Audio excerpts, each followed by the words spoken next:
अगर काल का हम कर्जदार नहीं है तो काल भी हमें ले जाने के लिए आएगा, ले जा सकता नहीं है। अगर उसका कर्जा मेरे ऊपर नहीं है तो नहीं ले जा सकता है। तो क्या जो काल है वही तुम्हारे लिए दयाल साबित हो जाएगा, उस सहयोगी हो जाएगा, उस साथ देने वाला हो जाएगा कि महाराज मैं आपके यहाँ आया, आपकी आज्ञा से उधार है, आप आज्ञा दें, आप आज्ञा दीजिएगा कहां चलना है, जिस देश को चलना है उस देश का रास्ता एकदम सुगम कर देगा। जो काल था संसार के लिए काल है, और जो ईश्वर का साथी है उसके लिए हुआ क्या है, दयाल है।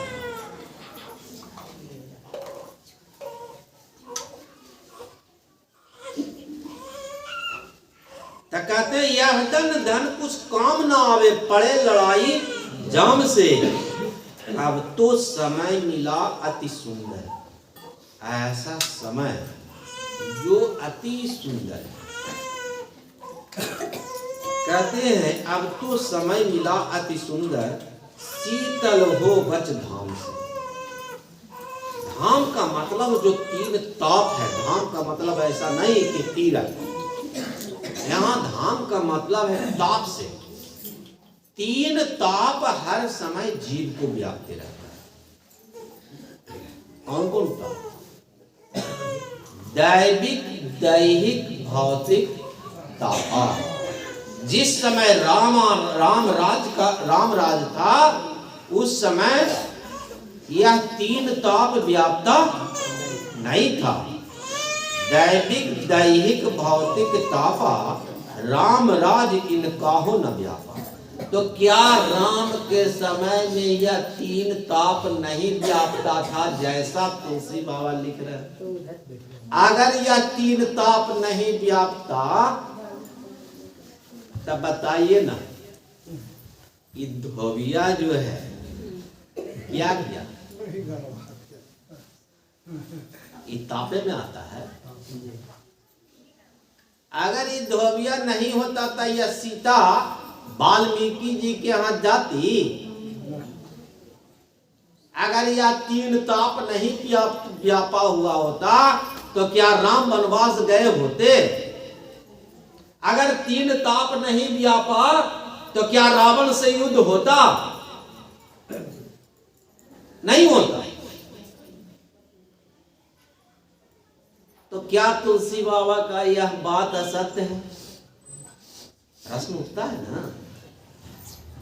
तो यह बात जो लिखी गई है बिल्कुल सत्य है। राम राज्य का मतलब हमको समझना पड़ेगा। जब तक राम राज्य का अर्थ हम नहीं समझेंगे इसका अनर्थ हो जाएगा। अर्थ नहीं अनर्थ होगा। हम सोच रहे हैं कि राम जिस समय राजा थे उस समय की यह बात है। तो तुलसीदास जी तो कलयुग में हुए और राम हुए त्रेता में। तो त्रेता की बात तुलसीदास जी कैसे जाने? है ना सर, कैसे जाने? वो त्रेता में एक कलयुग में।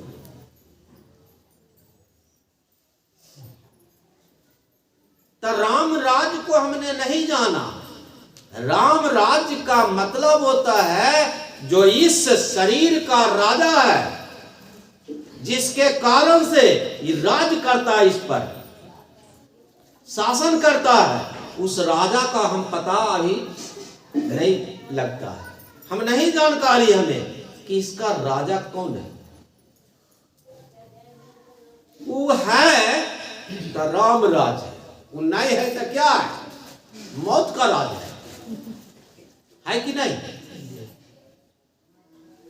उसके रहने पर अगर उसको हम जान गए तो तीन ताप हर एक जीव को नहीं व्यापेगा।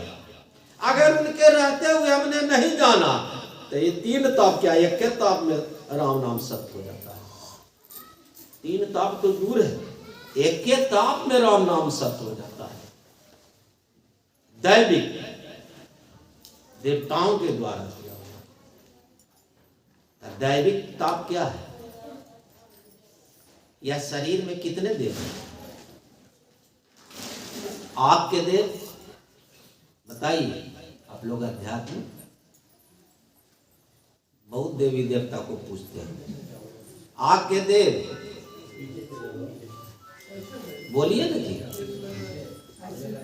आग के देव कोई नहीं बताते। देवी देवता की हम पूजा करते हैं, हमारे अंदर है उसको जानबो नहीं करते हैं कि कितना देवी है। आग के देव सूर्य और चांद, नाक के देव अश्विनी कुमार, जीव के देव वरुण, त्वचा के देव मरुण, और कान के देव दसों दिशाएं।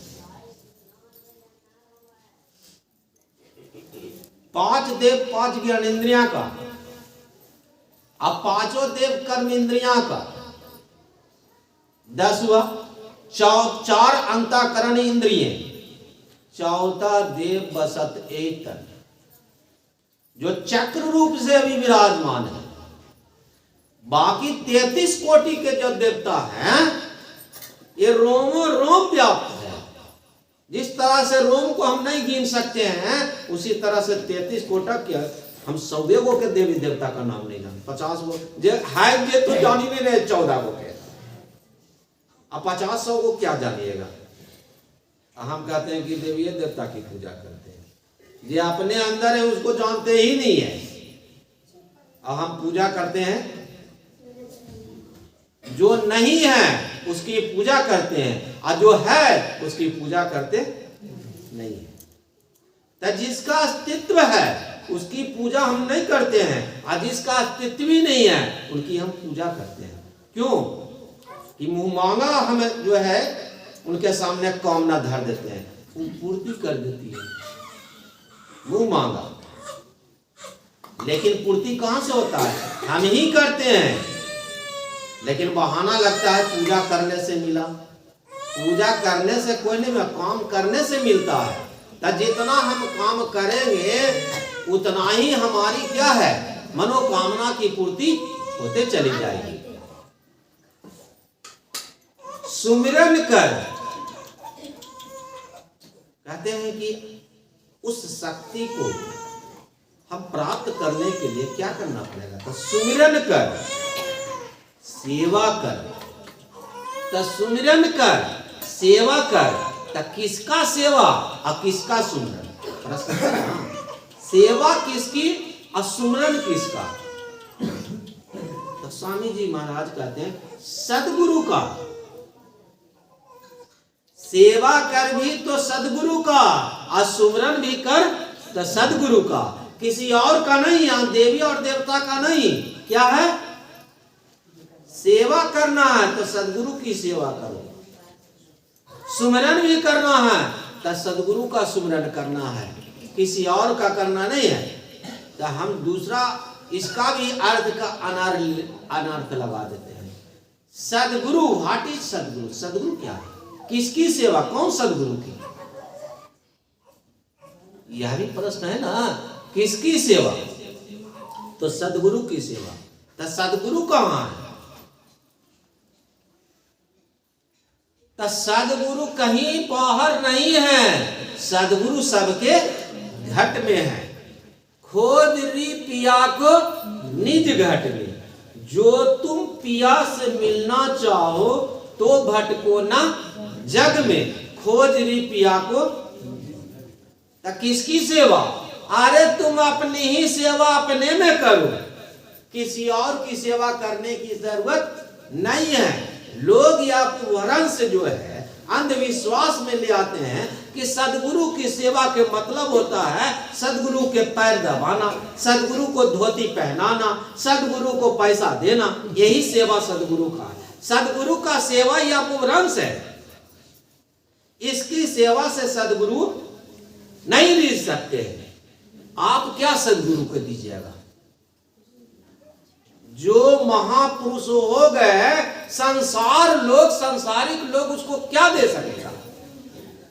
जो संसार को त्याग करके शक्ति प्राप्त की है, और तुम संसारिक उनको दे करके जो है, देवराहा बाबा के पास एक भक्त गया, उनकी सारी जो है मनोकामना पूरी हो गई, वो कुछ देने लगा। कहीं क्या देते हो, हमें कमी क्या है जो तुम दे रहे हो, क्या जरूरत है तुम्हारे, धन और दौलत से क्या जरूरत है। तो हम सोचते हैं जैसे दुर्गा माँ की हम लोग गोदी भरते हैं, उनका गोदी खाली होगा तब ना भरने के लिए जाते हैं कि उनके पास कुछ नहीं होगा तो हम लोग देने के लिए जाते हैं। उनके पास है कर कपड़ा का औकात नहीं होगा तो हम लोग साड़ी देने के लिए जाते हैं। आज देने के लिए जाते हैं अपने ही पहन लेते हैं कि जो चढ़ाते वो अपने ही खा लेते हैं। बताइए, तो कहे का मतलब कोई मूर्ख नहीं बनाने के मिला था, देवी देवता के मूर्ख बनाने के लिए पड़ा। उसी तरह से आप सोचते हैं कि सदगुरु को हम देंगे, क्या सदगुरु को दीजिएगा, है आप में क्या जो दे सकिएगा। वो प्रेम का भूखा है, वो आपके धन का भूखा नहीं है, प्रेम का भूखा है। अगर देना ही है तो प्रेम दीजिए। प्रेम में वो शक्ति है जो सारा चीज नहीं कर सकता है, वो एक प्रेम कर सकता है। सारा संसार का ऐश्वर्य आप समर्पित कर दीजिएगा, आपके सामने गुरु कुछ भी दीजिएंगे नहीं। आप एक पल का प्रेम दे दीजिए, जैसे कहिएगा जैसे करिए। भगवान भक्त के अधीन है। क्यों? भक्त भक्ति के द्वारा उस भगवान को भी अपने पास बुला लेता है।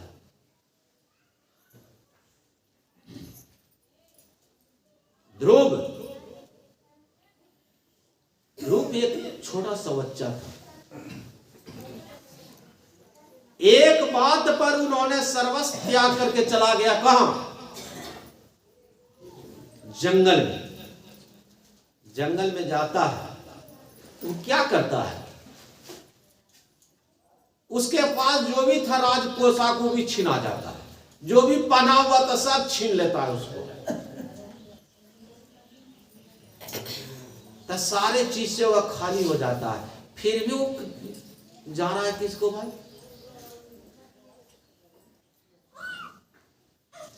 तो उनकी जो दूसरी माँ थी उन्होंने कही थी कि अगर तुम्हें पिता के ही गोद में बैठना है तो मेरी कोख से पैदा, अगर यह नहीं संभव है तो विष्णु की खोज कर। तब विष्णु की खोज में वह निकल पड़ा।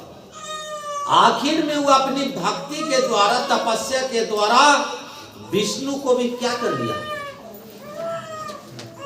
बुला लिया।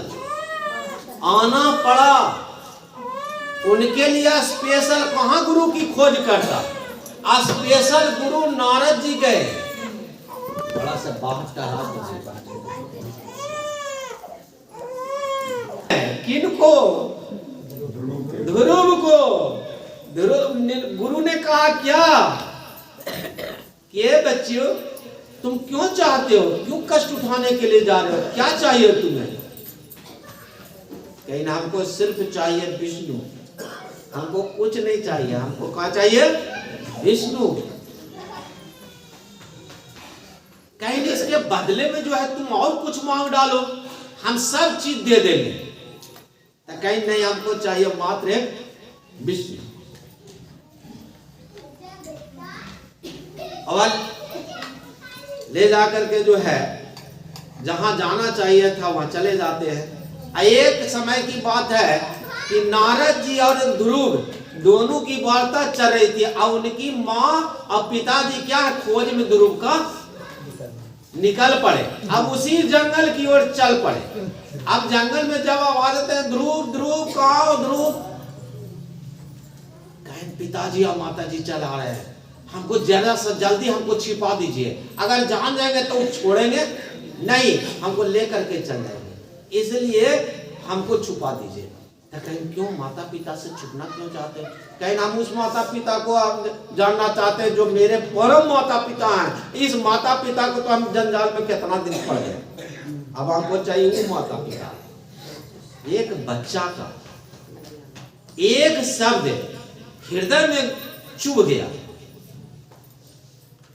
कितना कष्ट उठाया, तब जाकर के विष्णु अपनी गति को छोड़ करके अपने गोद में बैठा करके आज तलक किसी को जो नहीं दिया विष्णु ने, वह स्थान दिया किसको?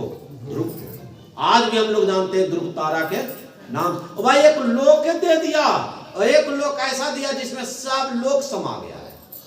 अब नहीं जानते हैं ध्रुव लोक क्या है। अभी ध्रुव लोक के बारे में उसका जो है हम ज्ञान का सूत्र खोलेंगे, तब पता चलेगा कि ध्रुव लोक है क्या, या इस शरीर में ध्रुव कहां है। जिस तरह से लोक सामने ब्रह्मांड में भी दिया ध्रुव का लोक, उसी तरह से सारे जीव में भी दे दिया। इसलिए विष्णु ने कहा कि अभी तक जो किसी को नहीं दिया है, हे भक्त, मैं तुमको दूंगा। पहले जिस लिए तुम मेरी भक्ति किया है, पहले उसकी तो पूर्णाहुति कर लो। तो कहीं क्या, तो कहीं पिता की गोद में बैठने से तुमको माता ने क्या कर दिया था? हटा दिया था। इसलिए सबसे पहले तुम मेरी गोद में आ जाओ। तो क्या है, बहुत लेट आए, देर आए, लेकिन दुरुस्त आए। जितना भी शरीर में उनका कष्ट था, जितना भी आवरण था जन्म जन्मांतर का, पूरा आप देखे होंगे, फिगर में भी, फिल्म में भी आप देखे होंगे कि उनका शरीर प्रकाशमय हो गया। प्रकाश होते ही उसके अंदर सारा जो शक्ति जो है समा गया। किसका? विष्णु का। अब विष्णु की शक्ति प्राप्त कर करके भूत भविष्य वर्तमान दैविक दैहिक भौतिक, ये तीनों ताप से क्या हो गया? निवृत्त हो गया। तो जिसको तीन ताप नहीं व्यापता है वह स्व को जानता है। जिसको तीन ताप व्यापता है उस स्व को कभी जानता नहीं है। जैसे चोला हमको पहन लेने से कोई साधु नहीं होता है, दाढ़ी बना लेने से कोई साधु नहीं होता है, कोई विरक्त हो जाने से साधु नहीं होता है। या तो भेष है, ये मात्र एक भेष है। अरे साधु जिसने स्व को साधा है, जिसने स्व को साधा नहीं, साधु भी नहीं है। तो स्व को साधने के लिए कोई जरूरी नहीं कि हम घर को त्याग करें। स्व को साधने के लिए कोई जरूरी नहीं कि हम पत्नी को त्यागेंगे। स्व को साधने के लिए कोई जरूरी नहीं कि बाल बच्चा को हम त्यागेंगे। स्व साधने के लिए स्वयं अपनी की आवश्यकता है। तो स्वर, मैं चला था स्वर से, क्योंकि आज जिस महापुरुष का भंडार है वह स्वर से, उनका जीवन स्वर से है। तो जिस स्वर को वो चलाते थे वह स्वर मेरे पास भी है। आप प्रैक्टिकल करके देखिए, क्योंकि कहने वाले तो वह हमसे अनुपस्थित है, आपसे भी अनुपस्थित है, लेकिन अनुपस्थित रहते हुए भी उपस्थित है, लेकिन दिखते नहीं है। क्या है? दिखते नहीं है। मैंने कहा एक बार नहीं, कई एक बार मैंने कहा कि मैं कभी अकेला होता नहीं है, लेकिन मेरे साथ कौन बैठा हुआ है इसको आपको दिखाई पड़ रहा? नहीं दिखाई पड़ रहा। मैं कभी अकेला नहीं रहता हूं, हमारे साथ हर समय रहते हैं, लेकिन दिखते नहीं है। तो दिखते किसको है? अरे हमको भी दिखते नहीं है। तो आप कहा जाते हैं तो हम लोग को बुड़बक बनाते हैं, कह सकते हैं ना। अरे हम दिखते हैं कि मतलब नहीं, ना हमें समाधि लगाने आता है, ना तो हमको भक्ति करने के लिए आता है, ना तो पूजा पाठ करने के लिए आता है, कोई भी चीज नहीं करने के लिए आता है, लेकिन साथ रहने पर वो सब करवाता है।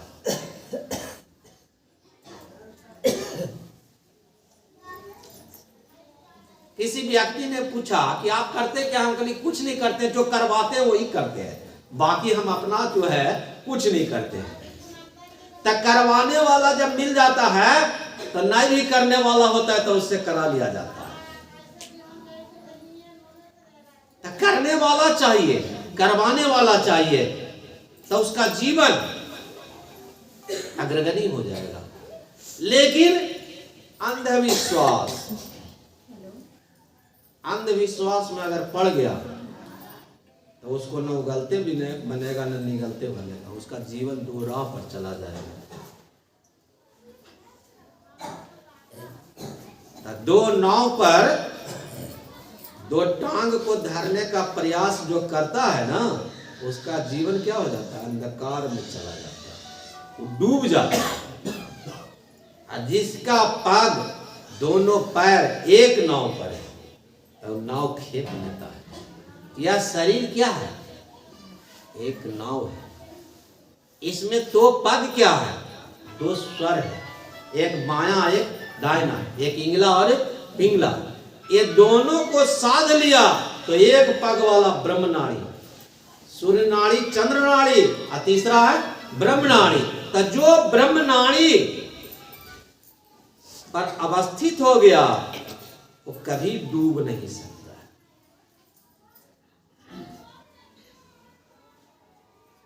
किसी ने गाया क्या? जिसकी नैया राम भरोसे डोल सकती है, डूब नहीं सकती है। जिसकी नैया, जिसका शरीर है राम भरोसे डोल सकती है, माने गिर सकता है लेकिन डूब सकता नहीं है। तो जिसका दो राह खत्म हो गया, एक राह पर अड़िग है, उसका जीवन कल्याण में होगा। यह निश्चित है, अनिश्चित नहीं है। जैसा जीवन है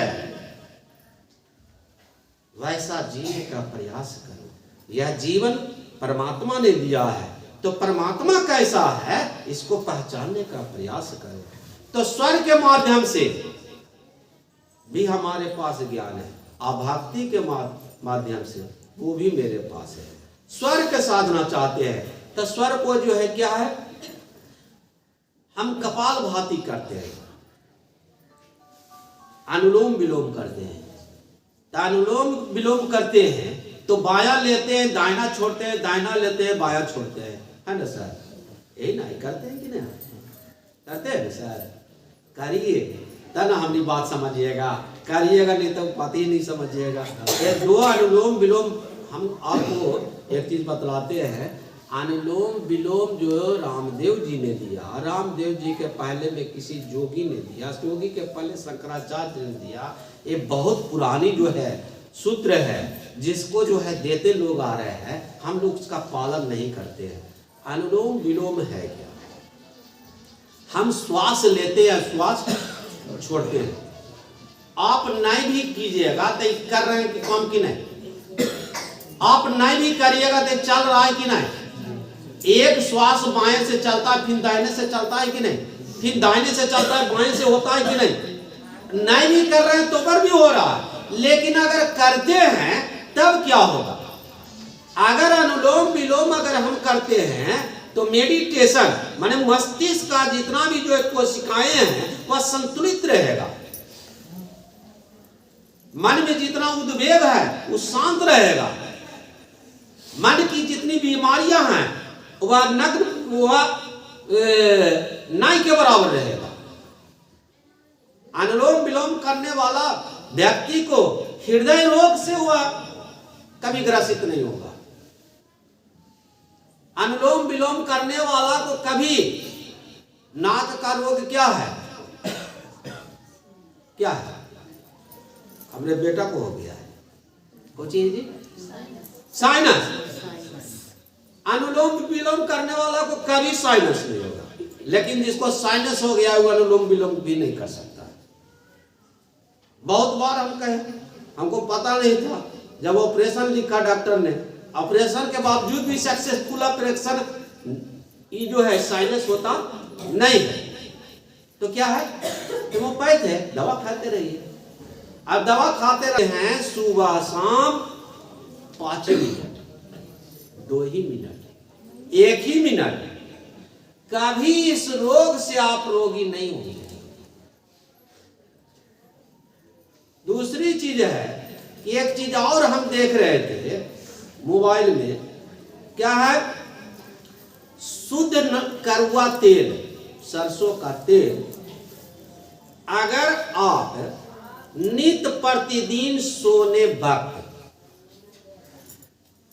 उसको तलवा में थोड़ा सा हल्का सुगरम कर करके इस तलावा में लगड़िए, ठीक है ना, और रगड़ करके पॉइंट, जैसे एक्यूप्रेशर है ना, तो एक्यूप्रेशर क्या है, तो इसमें दबाइए, लेगा नहीं, अब अपने अधीन रहेंगे तो हम नीम के रोटी खाएंगे, सुख चैन से तो जिंदगी जी लेंगे। अपनी कमाई अगर 5 रुपये है, 5 रुपये में जीवन को संभालने का प्रयास कीजिए ना। क्यों जरूरी है 5,000 के जीवन के?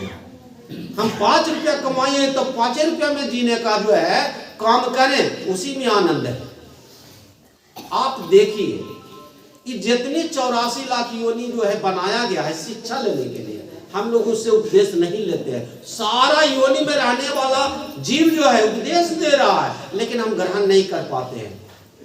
हम लोग कहते हैं कि कमाएंगे तना मिलेगा, तना खाएंगे, तना परिवार चलेगा। अब बताइए ना, ये सब जानवर उनवर जो है, पशु पक्षी है, कितना कमाया जाता है? वो भी सोचता होगा कि बेटा को है ना काम करेगा, भैया बाबू जो है काम कर करके बेटा को खिलाते रहेगा। दो में उन्होंने पिरोया है। आप सोच लीजिए, समझने का प्रयास कीजिए कि पूत कपूत धन संग्रह कैसा, अपूत सपूत धन संग्रह कैसा है ना। अगर पूत कपूत निकल गया तो जितना भी संग्रह कैल है उसको क्या कर देगा। अगर पूत सपूत है तो आप जितना नहीं थे उससे ज्यादा बना देगा। तब पूत कपूत है तो भी धन संग्रह जो है हमको करने की आवश्यकता नहीं है। अब पूत अगर सपूत है तो भी धन संग्रह करने की आवश्यकता नहीं। तब बताइए क्या करना चाहिए? संग्रह करनी चाहिए कि नहीं करनी चाहिए? नहीं करना चाहिए। ये तो हो गया कि किसी ने कहा ना, तो हम उसका प्रयास कीजिए। क्या हो गई बचपा देने वाली समस्ती की वाली जो लड़की है, जिनका बच्चा का नामकरण आज होगा।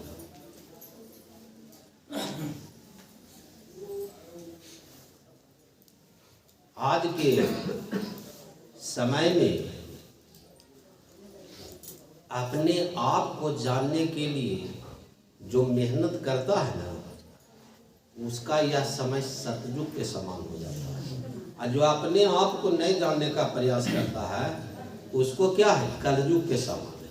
क्यों? कला से भरा हुआ उसका जीवन बीतेगा। जीवन जीने के लिए जो साधन चाहिए उतना साधन पर्याप्त करो, विशेष नहीं।